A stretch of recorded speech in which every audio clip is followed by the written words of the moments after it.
Hey guys, and welcome back. In this section, I'm going to show you how to turn a solid color background into a gradient. Just makes it a little bit more fun.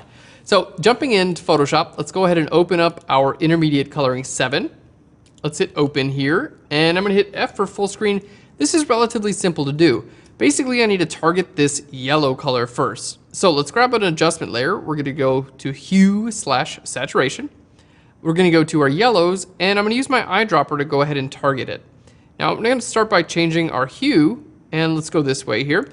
You'll see that it is changing the color of my subject. So I need to use the minus eyedropper and just make sure I minus out the color of my subject so she is not going to get affected by this color change. You can just click a bunch of times right over your subject. All right, cool. So basically now we have a nice background color change.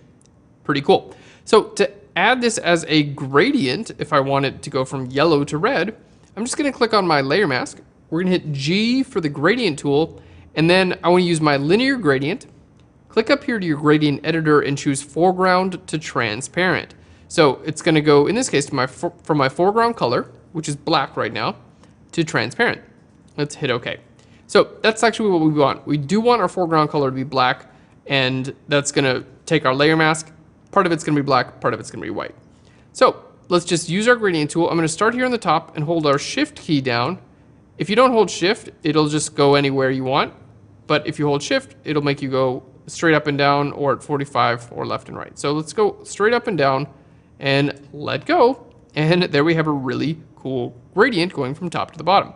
So I'm going to click here on the layer mask. You can hit Control or Command I to invert it and basically just flip it around.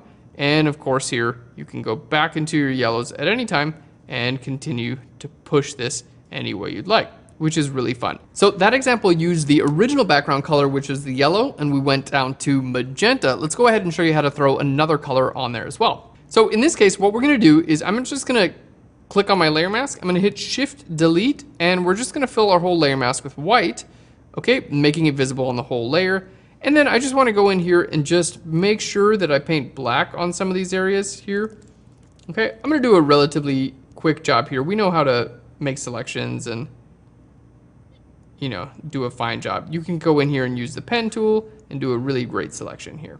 I'm just doing a quick job because I want to show you how the tools work. There we go. So here we just want to layer mask away our subject. Perfect. She just had a little bit too much of that magenta color in her skin.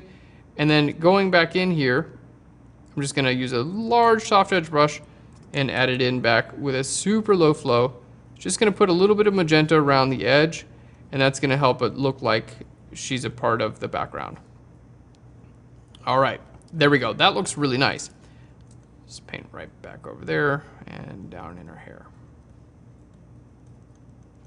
Okay, so now we basically just replaced the background color with this magenta, so we can kind of just start over with doing the same thing that we did with the yellow.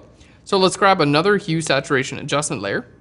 Okay, I'm going to go, in this case, we're going to say to our magentas, and I'm going to use my eyedropper to eyedrop this exact color, and then we can start doing a hue shift on this one. Let's go to red, and then clicking on my layer mask, I'm just going to do the same thing I did earlier. I'm going to use my gradient and go from top to the bottom, and there we have it. So now we're going from magenta to red, and of course I can click on this layer mask and invert it so it goes the other way. So we started off showing you how to go from the original background color to magenta, and now we went from magenta down to red. All right, guys, that's it for intermediate coloring in Photoshop. Join us for our next chapter where we're gonna jump in and do some advanced coloring. It's gonna be so much fun. We'll see you then. Bye, everyone.